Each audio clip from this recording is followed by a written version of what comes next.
Adlaw nga Domingo karon mga kaigsuunan. Petsa 30 sa bulan sa Oktubre tuig 2022.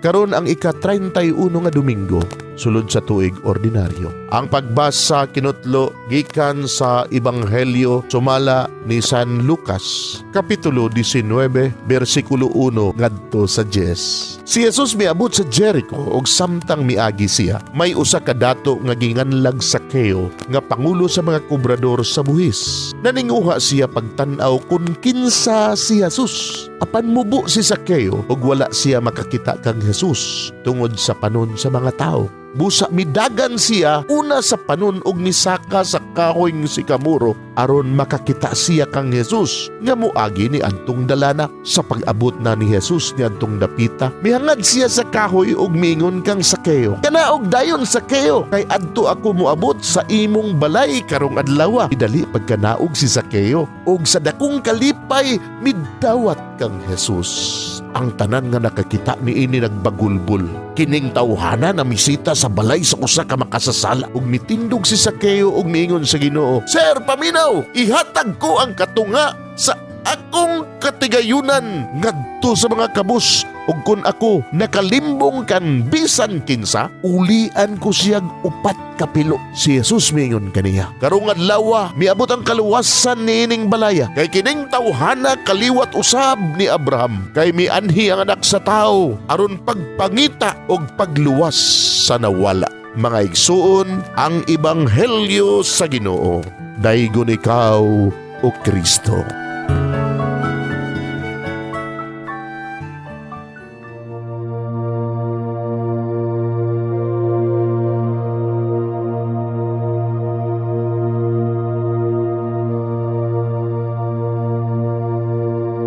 Pagampo sa dili pa magsugod sa trabaho.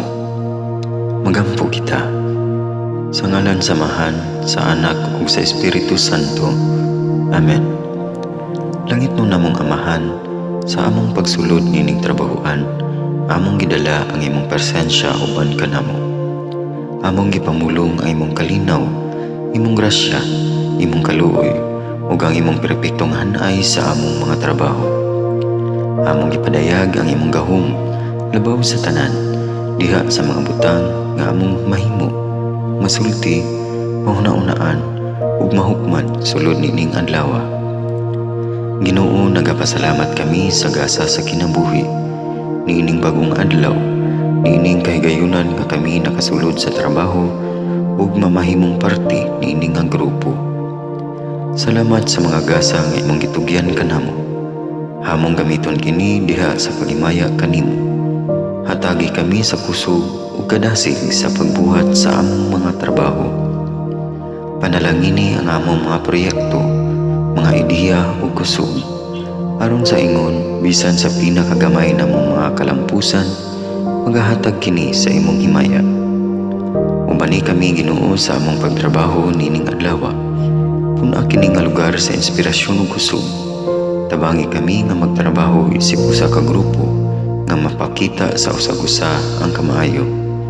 Himua kami nga maayo nga makabot namo ang mga butang nga kinahanglan namong buhaton. Himua kini nga lugar nga puno sa kalipay ug panagihigalaay. Ug kamugaway ug kalinaw ang mapatigbabaw niining dapita.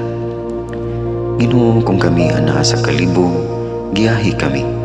Kung kami muwadaan sa kadasig ug paglaom, dasiga kami. Himua nga ang trabaho nga among gihimo ug ang paagi sa among paghimo niini makahatag unta kini ug hugot nga pagtuo, kalipay ug pahiyom sa tanan nga among mahimamat karong adlaw. Panalangini ang among mga pamilya, among Pinoy-anan, among nasod. Himua nga magmatidud-anon kami sa pagtagad ug pag-amuma sa kalikupan ug sa tanang may kinabuhi diha sa pagbuhat kanamo sa pagkabot sa imong pangandoy alang sa hustisya ug kagawasan. Ug Ginoo, sa among pagbiya nining lugar, tagay kami sa imong panalangin ug kaluoy sa among pagbiyahe. Panalangini ang among mga pamilya ug Pinoy-anan nga anaon ta sa maayong kahimtang sama sa among pagbiya kanila. Ginoo, salamat sa tanang butang nga imong nabuhat, sa tanang butang nga imong gibuhat, ug sa tanang butang nga imong buhaton pa. Sa ngalan ni Jesus, among giampo diha sa tumang pagigugma ug pagpasalamat. Amen. Sa ngalan sa Amahan, sa Anak ug sa Espiritu Santo. Amen.